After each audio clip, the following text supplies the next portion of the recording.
All right, music fans, welcome back. Harmless Me here, talking real music in real time for real people just like you and just like me. So there's kind of this battle between the Jefferson Starship and then the Starship featuring Mickey Thomas. And Jefferson Starship featuring Friedman? David Friedman and Kathy Richardson is kind of like the Grace Slick character. Okay. And she wrote a song, I guess, with Grace Slick not too long ago, which I'm cool with all that stuff. But this is a band that is trying to emulate their rebellious 60s nature. This is basically a woke rock band. The Jefferson, even today's version of the Jefferson Starship. I'm wondering if they're still anti-war, though, because the old band was. Haven't heard much from the new band about all the wars we're involved in. Just throwing it out there.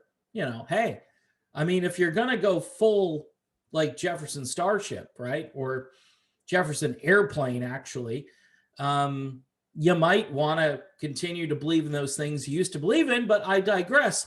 What irritates me, right, is I'll take Mickey Thomas and Stephanie Calvert 7 days a week, twice on Sundays, versus David Friedman and Kathy Richardson, okay, because this is really what it's all about. Now, again, if you're a fan of the old Jefferson Starship music, Jefferson Airplane music, nobody's found anybody to replace the late, great, incredible Marty Balin. Mr. Hearts, Mr. With Your Love, Mr. Count on Me. Okay, nobody, I don't know anybody who sounds like Marty Balin. They probably should have done a casting call for that one instead of just trying to be Jefferson Starship / Starship. Why do I say that? And again, before I even launch into what their set list looks like, right? I'm talking about the Jefferson Starship.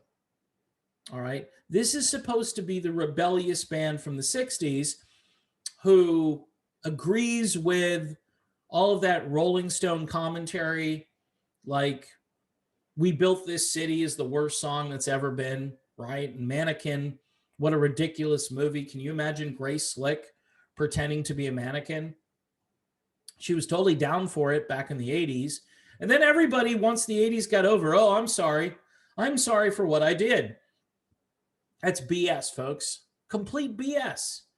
Because they made lots of money and people enjoyed the music. And by the way, they're showing up to see Mickey Thomas, who can still sing better than 95% of his peers in the same age group today, right now, with Stephanie Calvert, who does a better version of Grace Slick than Kathy Richardson.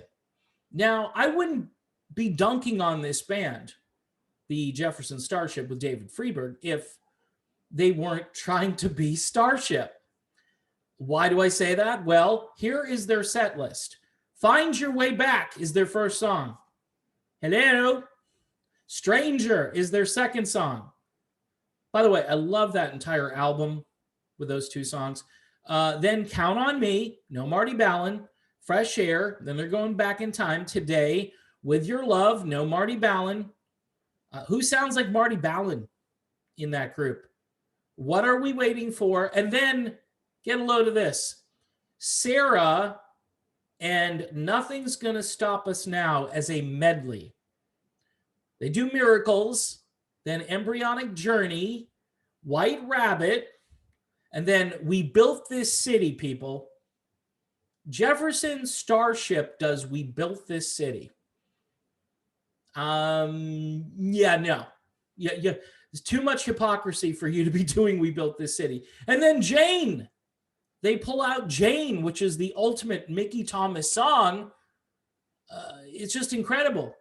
Then again, Somebody to Love, Let's Get Together, and Volunteers. That's their set from 2019.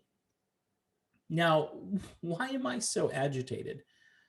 I wouldn't be agitated if these guys, again, weren't like still trying to be countercultural. Here's what Mickey Thomas does. He goes out and he performs great music and he sings at about 90% of where he was, say, 30, 40 years ago. All right. And Stephanie Calvert, and they entertain people. By the way, Stephanie Calvert does a great version of White Rabbit. I've heard it. I'm not too nutty about Starship going back to the 60s, but they pull it off. They don't linger there. They don't pretend that they're the band from the 60s. They really try to represent the 80s and the late 70s to some degree. But again, if you're a fan of this Jefferson Starship, like the countercultural David Freeberg version of the band, then why would you want to hear We Built This City? I mean, these people are hypocrites, right? Oh, it's the dumbest song ever. It's corporate rock, and we're against the corporation. Apparently, you're not against the corporation when it comes to, selling tickets. And your set list, quite honestly, should be more focused on the Marty Balin era, even though you don't have anyone who sounds like Marty Balin, and obviously the stuff that came out in the 60s. I mean, if that's what you're trying to do, if you're trying to kind of infringe upon the stuff that you don't like, which is weird to me. Again, it's like Styx doing Mr. Roboto and saying it was our idea. It was a really good idea to do Roboto. I'm thinking, don't you guys hate that song? Why are you doing that song? So this to me is far more blatant than the Styx infraction, because really, again, in this time, in the year 2021, I'm pretty sure more people want to hear the 80s version of this band than the 60s version. Partly because the 60s people, some of them aren't here anymore, and some of them don't go to concerts because they're probably too old to go. And the catalog is far more impressive in the 80s. And to some degree, the 70s catalog was pretty good too. But the 60s is really maybe 2 or 3 songs. White Rabbit, Somebody to Love, maybe Volunteers. Okay, but that's it. The 80s were far more productive. In fact, obviously these guys don't get into a few other of the Starship hit songs from the 1980s, but pretty extensive list of great tunes that you could play and make an audience very happy. So that's my little pet peeve on this video. It's the Jefferson Starship versus the Starship featuring Mickey Thomas. And by the way, Mickey Thomas deserves to get a little spiel like that. I usually hate that stuff, like a band featuring so-and-so. But in this case, yeah, Mickey Thomas, who is the bionic vocalist of the year 2021.